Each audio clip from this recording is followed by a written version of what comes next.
पाकिस्तान ने ऑस्ट्रेलिया को तीसरे ओडीआई मैच में शिकस्त देकर मुसलसल तीसरी बायलैटरल सीरीज जीत ली है against mighty Australia.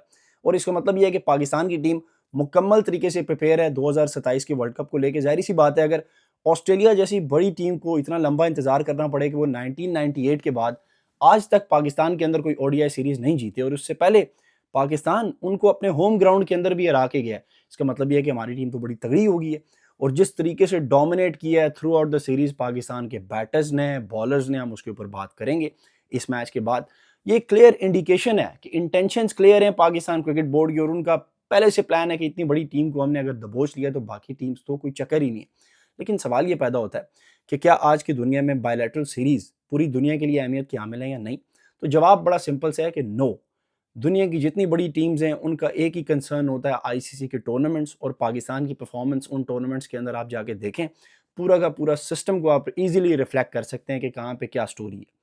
Champions trophy का आप एग्जाम्पल देखें, पाकिस्तान की पिछले वर्ल्ड कप के अंदर परफॉर्मेंस देखें, और उससे पहले 10-15 साल की जितनी भी क्रिकेट पाकिस्तान के अंदर हुई है आप देखें, आपको समझ आ जाएगी।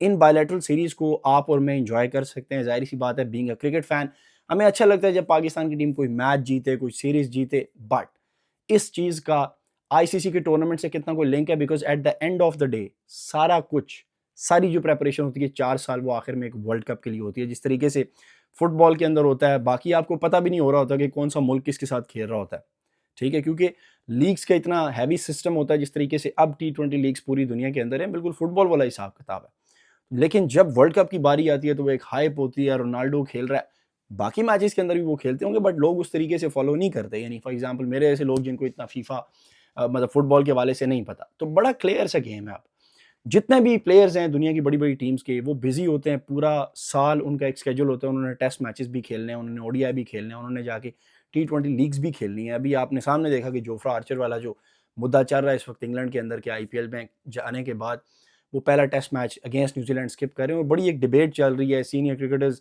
इसके ऊपर कह रहे हैं कि भाई ये गलत है, ये वो, बट अब ये ट्रेंड चेंज हो चुका है और कल को ये चीज़ें बड़ी नॉर्मल हो जाएंगी। लेकिन हम अगर अभी भी इस जीत को लेकर ये समझें कि हमारी 2027 की वर्ल्ड कप की प्रेपरेशन मुकम्मल है, तो बड़े अफसोस की बात है। तीसरे ओडीआई मैच के अंदर ऑस्ट्रेलिया ने पहले टॉस जीता कजाफी स्टेडियम के अंदर। उन्होंने सोचा कि पाकिस्तान को पहले भी 200 प्लस करके, 230 करके हमने 190 के ऊपर बुक किया हुआ है। पहले मैच के अंदर लो स्कोरिंग मैच, ऑस्ट्रेलिया सिर्फ 200 रन बना पाया, और पाकिस्तान ने जिस तरीके से वो मैच जीता वो भी आप लोग जानते हैं, कोई 42nd 43rd ओवर के अंदर जो मैच जीता। बहरहाल वो एक क्लियर विन था पाकिस्तान का, अलग बात है। उन्होंने सोचा कि आज फिर हम पहले बैटिंग करते हैं, शायद 200-225 रन हो जाएं तो इनको हम ट्रैप करेंगे, और उनकी वो स्ट्रैटेजी हमें समझ में आती है। बिकॉज पाकिस्तान की टीम चेस के अंदर नहीं है तगड़ी, पूरी दुनिया को ये बात पता है, और उन्हें ये भी समझ आ गई थी कि भाई सिर्फ एक फास्ट बॉलर को आपने खिलाना है। पिछले मैच के अंदर भी उन्होंने नेथन एलिस को ट्राई किया जिसने 4 विकेटें ली। आज भी नेथन एलिस ने शुरू में जो ब्रेक थ्रू दिलाया था साहबजादा फरहान का, लेकिन उसके बाद वो कोई खातिर खा यानी विकेट्स नहीं ले सके। ओवरऑल बॉलिंग तो उसने बड़ी तगड़ी की, लेकिन ऑस्ट्रेलियंस को फिर समझ आ गई, उन्होंने सारे के सारे स्पिनर्स को डाला। स्पिनर से मुझे याद आया कि शादाब खान के बारे में माइक हैसन भाई ने ये बोला था कि वो तो अब बैटर है, और वो सलमान अली आगा मां सदाकत के साथ एक सपोर्टिव रोल प्ले करेगा टीम के अंदर एज अ बॉलर। लेकिन आज फिर शादाब खान ने 9 ओवर किए और उसके मुकाबले में सलमान अली आगा ने 2 ओवर किए। तो सवाल ये पैदा होता है कि इस तरह की कहानियां जब आप मीडिया के सामने आके सुनाते हैं, फिर हमारी मजबूरी बन जाती है उसके ऊपर बार बार बात करना। मुझे कोई प्रॉब्लम नहीं है, शादाब खान ने आज विकेटें ली, फाइनली 26 ओवर पूरी सीरीज के अंदर उन्होंने डाले, और उसके अंदर उनको 2 विकेटें मिली आज के दिन। नो डाउट कि छठे मैच के अंदर उनको 2 विकेटें आके मिली। अगर आप एक मैच बार बार एक बंदे को खिलाएंगे तो किसी एक मैच में तो वो रन्स भी करेगा, किसी एक मैच में वो विकेटें भी ले लेगा। तो सवाल ये पैदा होता है कि अगर वो एज अ सपोर्टिव बॉलर है पांचवां, तो फिर अरफात मिनाज से ज्यादा आज ओवर वो क्यों कर रहा है? माइक हैसन साहब के पास ये जवाब नहीं होगा, लेकिन मुझे और आपको तो बड़ा क्लियरली पता है कि क्या वजह है। पाकिस्तान क्रिकेट है, पर्ची सिस्टम है, इस बात के अंदर कोई दो राय नहीं है। खैर, आज के मैच की अगर बात करें तो ऑस्ट्रेलिया ने एक बार फिर स्ट्रगल किया, 157 के ऊपर पूरी की पूरी टीम आउट होगी भाईजान 42 ओवर के अंदर। वो अलग बात है कि पाकिस्तान ने बोला कि हम आपसे ना ज्यादा खेलेंगे ना कम, जितनी बॉलें आपको हमने कराएंगे उतनी बॉलें आप हमें कराओगे। तो एक बॉल पहले सिर्फ जीते हैं, 42 ओवर में ऑस्ट्रेलिया आउट हुआ है, हमने 41.5 ओवर्स में चेस किया। बिकॉज जल्दी चले आते तो वो जो फील्डिंग की थी हमने 42 ओवर तक, ये तो गलत बात है ना, मतलब वो ज्यादती है कि जितनी हमने फील्डिंग की थी उतनी आपको करवाएंगे। इस मुद्दे के तहत आज पाकिस्तान ने बैटिंग की, और जिस तरीके की बैटिंग हुई है उसके ऊपर ही बात करेंगे। पहले बैटिंग करते हुए फिर शाहीन शाह अफरीदी अपने रिदम में नज़र आए। उसके बाद भाई जिस तरीके से शाहीन शाह अफरीदी मशहूर हैं कि वो अपने पहले ओवर के अंदर विकेट लेते हैं, पिछली दफ़ा भी ये हुआ उनको, उन्होंने पहली बॉल पे आउट किया, इस बार उन्होंने दूसरी बॉल पे आउट कर दिया मैथ्यू शॉर्ट को। ऑस्ट्रेलिया ने एक चेंज की, कूपर कॉनली को लेके आए तनवीर सेंगा की जगह, उनको एक एक्स्ट्रा बैटर चाहिए था और उसने भी खैर ओली पीक से ऊपर ही बैटिंग की है और जो बैटिंग की है आईपीएल में तो बड़े तगड़े छिके मारा था, बट इधर आके बेचारा अबरार के हाथों जो है ना लमलेट हो गया। खैर मैथ्यू शॉट आउट हो गए जी, मिड ऑन पे शॉट मारते हुए साहबजादा फरहान ने कैच पकड़ा और उसके बाद उन्होंने अपना बैटिंग ऑर्डर भी चेंज किया। नॉर्मली आपने देखा कि एलेक्स कैरी ओपन करते हैं, लेकिन इस सीरीज़ के अंदर जो मामला चल रहे थे उनके, तो उन्होंने सोचा कि यार इंग्लिश भाई आप चले जाओ, मुझे थोड़ा सा डर लगता है शाहीन भाई से।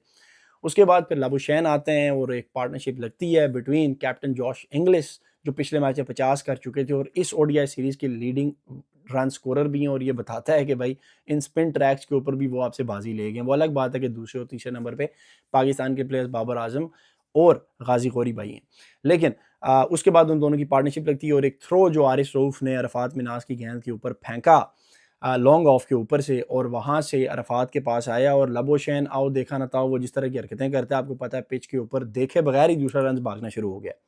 वो जॉश इंग्लिश भाई ने कहा चल उस्ताद वापस जा, वो वापसी के चक्कर में अरफात के हाथ में बॉल आया और उसने स्टंप को मारी आउट। और यहाँ से उनका सवाल स्टार्ट नहीं हुआ क्योंकि उसके बाद carry was going okay not bad, 19 एक रन उसने भी किए, लेकिन खेलने के लिए सिर्फ जॉश इंग्लिश आया हुआ था। ऑस्ट्रेलिया के 98 के ऊपर 2 आउट थे और इसी सिचुएशन के अंदर उन्होंने कहा कि हम पाकिस्तान में, तो हमारे ऊपर थोड़ा-सा रंग तो चढ़ना चाहिए पाकिस्तान का। फिर 118-19 के आस-पास जाके उनकी 6 विकेटें गिर गई। हारिस रऊफ ने जो एलेक्स कैरी को बोल्ड किया, that was one of the best deliveries. मतलब पिछले मैच के अंदर भी उसने मेरे ख्याल से रेनशॉ को आउट किया था if I am not wrong. वो आता है अराउंड द विकेट लेफ्टी के लिए और वहाँ से वो बॉल को अंदर लाता है, बड़ा मज़ा आता है। वो अलग बात है कि हारिस रऊफ जो 150 प्लस बॉल करते हैं, वो कभी-कभार ही टच कर रहे हैं, अदरवाइज़ वो 143-44, लेकिन करंट लॉट के हिसाब से इतना पेस भी हमारे लिए समझें कि गनीमत ही है। और यूँ जो है लेके चलते हैं और 118-19 के ऊपर जब 4 विकेटें गिरती हैं और उसके अंदर 6 विकेटें गिरती हैं और उसके अंदर कैम ग्रीन तो आपको पता है वो हमेशा दूसरी टीम की तरफ से खेलता है। कैम शाहीन शाह अफरीदी की कप्तानी को यहाँ पे आपको दाद देनी पड़ेगी कि मेरे ख्याल से वो 26वां या 27वां ओवर था जब वो अपने आप को खुद लेके आए, हारिस को रिप्लेस किया उन्होंने और खुद आए और उसी ओवर के अंदर वो 2 विकेटें ले उड़े। और आज के मैच में शाहीन शाह अफरीदी ने बाद में जब शादाब को भी लेके आया तो शादाब ने भी विकेट लेके दी। तो ये थोड़ा-सा एक प्लस पॉइंट है, वो ओली पीक वाली विकेट जो lucky sort of Shadab Khan था, जो पैड को लग के गाजी गौरी के हाथ में कैच गया, but doesn't matter at the end of the day अगर आपने विकेट ली है तो वो आपके खाते में ही काउंट होगी। शुक्र है कि वो जो रन आउट वाली विकेट है वो शादाब के खाते में काउंट नहीं होगी, अदरवाइज़ उनका मूड तो यही था। अ, जो है फिर शाहीन शाह अफरीदी ने उन दोनों को आउट किया और उसके बाद सारा का सारा शो सँभाला अबरार अहमद ने, और अबरार अहमद की आज जो नपी-तुली बॉलिंग थी उसने ऑज़ीज़ को नहीं सीधा होने दिया भाई। जिस तरीके से उसने रेनशॉ को आउट किया, जिस तरीके से उसने बाद में कूपर कॉनली को आउट किया जो आईपीएल के अंदर बहुत फेंटा प्रोग्राम दे रहा था। तो ऑस्ट्रेलिया में 65 इंग्लिश के हैं, 19-19 कैरी और लाबुशैन के हैं। उसके अलावा तमाम लोग सिंगल फिगर वाले हैं। ज़ैम्पा ने आके कोई 10 एक रन बनाए बॉल एंड डॉट खेल-खेल के। बाद में वो भी बेचारा जो है ना उसकी पूरी टीम गई ओके बटा 4 सीन हो गया। तो 157 के ऊपर पाकिस्तान ने टीम को रिस्ट्रिक्ट कर दिया जिसके अंदर 3 विकेटें शाहीन शाह अफरीदी। अगेन मैं कहूँगा देखें बहुत सारी वीडियोज़ के अंदर मैं शाहीन के ऊपर क्रिटिसाइज़ करता हूँ, बट शाहीन ने आज तगड़ी बॉलिंग की, अच्छी कप्तानी की। ये एक इम्पॉर्टेंट बात है। बॉलिंग के अंदर जिस तरह बॉलिंग चेंज था और जो प्रेशर डाला हुआ था, अब वो अलग बात है कि स्पिन ट्रैक्स हमें कभी भी जाके 2027 के वर्ल्ड कप के लिए बेनिफिशियल नहीं होंगे, लेकिन अब हम इस चीज़ को ये मुद्दा बना के ये तो नहीं कह सकते कि भाई पाकिस्तान की टीम के प्लेयर्स का इसमें कसूर है, ये तो मैनेजमेंट का रोल है, बिकॉज़ उन लोगों ने अपनी नौकरियां बचानी है, उनको पता है कि पाकिस्तानी अवाम को हमने चूना लगाना है कि हम तो सीरीज़ जीते हैं ऑस्ट्रेलिया के अगेंस्ट, बट पॉइंट ये है कि ये सीरीज़ हमारे लिए कितना कोई सूदमंद साबित होगी 2027 के वर्ल्ड कप में। ऑस्ट्रेलियन मीडिया जब आज उठेगा अपने अखबारात के अंदर लिखेगा तो आप भी पढ़ लेंगे, और मैं आपको बता रहा हूँ कि ये लोग ये लिखेंगे कि भाईजान ठीक है, नो डाउट कि आपको अपनी होम कंडीशंस का फ़ायदा लेना है, लेकिन when it comes to the preparation of ODI world cup तो आपको उस कंडीशन के मुताबिक मामलात को देखना है जो आप वहाँ पे फेस करेंगे। चलो एग्जैक्ट सेम कंडीशंस नहीं होंगी लेकिन फेवरेबल तो हों। यहाँ पे एक ऐसा पिच आप बना के दे रहे हो जहाँ किसी भी मैच के अंदर 50 ओवर पूरी टीम्स नहीं खेल रही, मतलब दूसरे मैच के अलावा मेजॉरिटी ऑफ द मैचेस के अंदर 40-42 ओवर्स के अंदर आउट हो रहे हो और फिर आप अपने ही स्पिन ट्रैक में फंसोगे, बिकॉज आपको वेस्ट इंडीज़ ने फेरा, आपको न्यूजीलैंड बांग्लादेश ने फेरा, कल को टीम्स अपने तगड़े स्पिनर्स लेके आएंगे डोमेस्टिक के अंदर से और कहेंगे चलो जी इनको पकड़ो, फिर मैं और आप उस टाइम किधर जाएंगे? समझ रहे हैं? तो इसलिए मेहरबानी करें, थोड़ा-सा खुदारा अपनी जो सेल्फिश अप्रोच है कि बस हम बच जाएँ, बाकी पाकिस्तान की क्रिकेट भाड़ में जाती है तो जाए, इससे थोड़ा-सा ऊपर का जाके सोचें ताकि यार पाकिस्तान की क्रिकेट इम्प्रूव हो। खैर, उसके बाद पाकिस्तान ने 158 चेज़ करना था। जब लो स्कोरिंग मैच हो तो एक कॉन्फिडेंस आपके ऊपर पहले से हुआ होता है, लेकिन फिर साहबजादा फरहान और मां सदाकत जो पूरे टूर्नामेंट के इस पूरी ओडीआई सीरीज़ के अंदर रिदम में नज़र नहीं आए तीनों, और आज फिर वही हुआ कि एक एंड से उन्होंने नेथन एलिस को लगाया, पहला ओवर उन्होंने दे दिया कैम ग्रीन को कि जिगर चल तू धरती पे बोझ ही है, बैटिंग तेरे से होती नहीं है, एक तेरा 50 है पिछले मैच में, वो तूने शायद अपना कैरियर बचाने के लिए बनाया है, लेकिन आज बॉलिंग ही कर दे, तो उसको उसमें भी यहाँ से 8 रन लग गई, बाउंड्री शाउंड्री होगी, और उसके बाद फिर उन्होंने कहा कि नहीं भाई अब हम अपने स्पिनर्स को ही लेके आएंगे। और उसके बाद नेथन एलिस ने वही जो वो ऑफ कटर कराता है स्लोअर वन, आज आहिस्ता 120 का ऑफ कटर मारा और साहबजादा फरहान भाई को गेंद समझ ही नहीं आई, ठक अंदर और क्लीन बोल्ड होके चले गए। और उन्होंने सॉर्ट ऑफ बनी बनाया हुआ है इसको साहबजादा को और मां सदाकत को, लेकिन मां सदाकत ने आज कोई खूबसूरत दिलकश स्ट्रोक्स खेले, और मुझे बेचारे पे तरस भी आ रहा था कि भाई इसका मुवाजना शादाब खान के साथ होता है, क्योंकि वही है ना, शादाब खान भी एज अ बैटिंग ऑलराउंडर अब खेलेगा। हालांकि वो खुद कहता होता था कि मैं तो बॉलिंग ऑलराउंडर हूँ, अगर मैं टीम में खेलूंगा तो मेरी पोजीशन जस्टिफाई ही तब करेगी जब मैं बॉलिंग करूंगा। खैर, आप कहेंगे कि बार बार ये शादाब के बारे में बात कर रहा है, खैर इसके ऊपर हम एक डिटेल वीडियो भी कर रहे हैं जो शादाब खान और पीसीबी का रोमांस चल रहा है इसके ऊपर। लेकिन उसके बाद बाबर आजम की एंट्री होती है, ज़ाहिर सी बात है पाकिस्तान के सबसे सीनियर बल्लेबाज। बहुत सारे लोगों ने क्वेश्चन किया कि भाई एक टेस्ट मैच इंग्लैंड में चल रहा है, एक यहाँ पे चल रहा है, क्या सीन है, और क्या करें, ज़ाहिर सी बात है जब उनको पता हो कि भाई नीचे सारे नूरे ही हैं तो फिर आपकी मजबूरी बन जाती है, आपने मैच को जिताना है। पहले मैच के अंदर भी बाबर आजम और गौरी की पार्टनरशिप थी और उसी ने आपको थोड़ा सा जाके आसरा दिया था, लेकिन आज के मैच में भी आपकी क्या पार्टनरशिप्स रही हैं अगर आप देखें, बाबर आजम और उसके साथ साथ मां सदाकत, मेरे ख्याल से जो टॉप पार्टनरशिप पाकिस्तान की रही है अगर मैं यहाँ पे देखूँ तो सिर्फ 14 रन की है बाबर आजम और मां सदाकत की, और 27 रन की है साहबजादा और मां सदाकत की। सो ये चीज़ आपको बताती है कि भाई स्पिन ट्रैक्स के ऊपर आप फंसना शुरू हो गए। वो अलग बात है कि आखिर में जो शादाब और समद ने बैटिंग की है उसके लिए वो अप्रिसिएशन बनती है, बिकॉज पाकिस्तान वहाँ पे फंस गया था। उनके 120 पे 6 थे, इनके 120 पे 5 थे, इतना कोई लंबा चौड़ा फ़र्क नहीं था भाईजान, बल्कि पाकिस्तान के भी 6 ही थे, 112 पे सॉरी, और उनके 119 पे 6 थे, मिक्स हो गया। और वहाँ पे फिर ये है कि बाबर आजम ने बैटिंग की ज़रा आहिस्ता, और मां सदाकत को आउट कर दिया मैथ्यू शॉट ने। अब आप खुद देखो यार, मैथ्यू शॉट एक बड़ा पार्ट टाइम किस्म का बॉलर है, वो अगर आपके टॉप बैटर्स को, ओपनिंग बैट्समैन जो होता है, ज़ाहिर सी बात है वो तगड़ा ही बैट्समैन है ना, और उसके ऊपर उसने प्लम आउट के ऊपर वो भी ले लिया रिव्यू भी कि भाई ये तो शायद ऑफ साइड पे बॉल पिच हुआ है, मतलब इतना भी नहीं पता, वो आके बाबर से मशवरा तो कर ले, पता नहीं आंखों से शायद उसने किया भी हो, लेकिन फौरन ही उसने किया। उसके बाद सारा का सारा शो समेटा खोनेमैन ने। बाबर को जो गंदे बॉल मिले टिपे शिपे वाले उसने चौके मारे, मां सदाकत ने तगड़ी शॉटें मारी, नेथन एलिस को एक उसने सीधा चौका मारा, वो बड़ा एक डिलाइटफुल था, जगह पे खड़े होके कोई फुट मूवमेंट नहीं थी, मज़ेदार तेज़ बॉल आया 141 का तो उसने ठोक दिया। और उसके बाद फिर बाबर आजम के साथ आए गाजी गौरी, और पिछले मैच के अंदर यानी पहले मैच के अंदर भी इन्होंने बचाया। लेकिन गाजी गौरी का एक मुद्दा ये है कि इनको स्वीप शॉट बहुत पसंद है, तो आप जब नए-नए होते हो ना किसी भी टीम के अंदर और दूसरी टीम्स को आपकी स्ट्रेंथ और वीकनेस का नहीं पता होता, तो आप वहाँ पे चार्ज कर सकते हो, लेकिन जैसे ही वो समझ जाते हैं, आज भी उन्होंने बैठ के टांग पे मिड विकेट को मारने की कोशिश की और क्लीन बोल्ड हो गए। खोनेमन ने आज फिर 3 विकेटें लेके उन्होंने कहा कि नहीं उस्ताद जी मेहरबानी करो, और उसके बाद आगा जी आए, आगा जी और बाबर ने अपने टीम को सँभालने की कोशिश की, बट फिर आगा जी भी जो है वो कैच आउट हो गए, और बाबर को जो उसने लेग बिफोर किया, अगेन मैं ये नहीं कहूँगा दुनिया की सेंचुरी की सबसे अच्छी बॉल थी, बट वो अच्छा बॉल पड़ा है।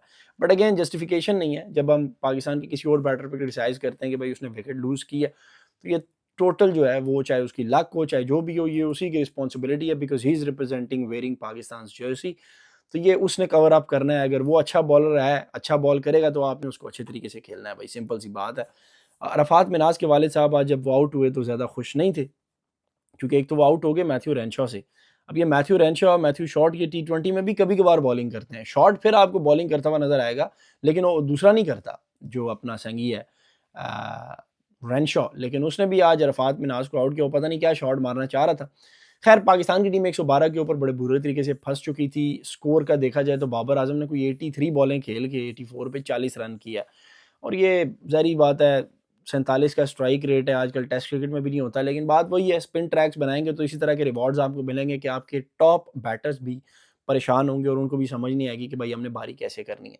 खैर ये तो क्रिकेट बोर्ड का काम है, हम क्या कर सकते हैं, हम सिर्फ यही उन्हें बता सकते हैं कि भाई अगर 2027 आपका टारगेट है तो इस सेल्फिश अप्रोच से निकल के पाकिस्तान के लिए सोचें और उसके लिए आप प्रिपरेशन करें, ये वाली सस्ती हरकतें करना छोड़ दें। खैर ये उनकी मर्ज़ी है और उसके बाद अब्दुल समद और शादाब ने जिस तरीके से टीम को लेके चले, मैं कन्फर्म कहता हूँ, एक 158 के ऊपर भी ऑस्ट्रेलिया की टीम ने आपको फंसा दिया था। ये इन दोनों ने विकेट के ऊपर खड़े होके बड़े तामुल का मुज़ाहिरा किया है। एक बुरा शॉट और उसके बाद सारा आपको पता है शाहीन शाह अफरीदी ने आके लपेटे ही मारने होते हैं और पीछे फिर वो रऊफ़ था और संगी अपना अबरार, उसको तो मेरी तरह बैटिंग ही नहीं आती। तो ये क्रेडिट जाता है दोनों को। 49 रन्स की सबसे बड़ी पार्टनरशिप पाकिस्तान की तरफ से इन लोगों ने की और पाकिस्तान जीता। So otherwise we were about to lose the game. But question is still the same. Shadab Khan ने नो डाउट 29 रन्स किए। हाँ, एक और चीज़, शादाब खान साहब उधर आए बॉलिंग करने एक दफ़ा, तो लास्ट 5 ओडीआईज़ के उन्होंने रन्स दिखाना शुरू कर दिए भाई शादाब के। बॉलिंग भी उन्होंने दिखाई, बट व्हाट्स द पॉइंट? आखिरी 5 ओडीआईज़ में उनकी क्या परफॉर्मेंस है? आखिरी 5 ही आपने क्यों चूज़ किए? खैर ये अब मुझे नहीं समझ आती कि ये क्यों बना के दिखाते हैं। 85 का स्ट्राइक रेट, इतने रन कर दिए पाकिस्तान के लिए। ज़ाहिर बात है अब उनका पूरा मुद्दा सिंपल सा है कि ये बैटिंग ऑलराउंडर है। लेकिन सवाल वहीं पे है कि भाई 9 ओवर क्यों कर रहा है? अरफात जो है वो 7 ओवर कर रहा है। आगा सलमान 2 ओवर कर रहा है और बहरहाल इसका जवाब तो मुझे और आपको पता है कि क्यों नहीं आएगा। लेकिन खैर 2027 के वर्ल्ड कप की प्रिपरेशन के तनाजुर में देखा जाए तो इस बायलैटरल सीरीज़ का कोई फ़ायदा नहीं है। ऑस्ट्रेलिया भी बॉदर नहीं करेगा, वो जीते हारे डज़न्ट मैटर, उन्होंने अपने बड़े प्लेयर्स को रेस्ट भी दी हुई थी। क्योंकि अब दुनिया बदल चुकी है, जैसे मैं पहले भी इसके ऊपर बात कर चुका हूँ। देखना ही है कि पाकिस्तान की टीम क्या ऑस्ट्रेलिया को 2027 के वर्ल्ड कप में इतना टफ टाइम देगी या वही होगा जो इससे पहले तारीख के अंदर होता रहा कि बायलैटरल सीरीज़ के अंदर जीते जाओ, अवाम को फुदू बनाते जाओ और जब टाइम आए परफॉर्म करने का बड़े टूर्नामेंट्स के अंदर तो वहाँ आप बिल्कुल भीगी बिल्ली बन जाओ। ये तो खैर वक्त बताएगा, but story is the same कि क्या इस सीरीज़ का पाकिस्तान क्रिकेट टीम को कोई फ़ायदा हुआ है नहीं, इसका मैंने अपने एनालिसिस दे दिए हैं। बाकी आप अपनी फीडबैक से कमेंट सेक्शन में ज़रूर आगाह करें ताकि हमें पता चले कि हमारे लोग जो हैं वो पाकिस्तान टीम की इस जीत के बारे में क्या सोचते हैं। नेक्स्ट वीडियो तक अपना ख्याल रखिएगा। Thank you so much.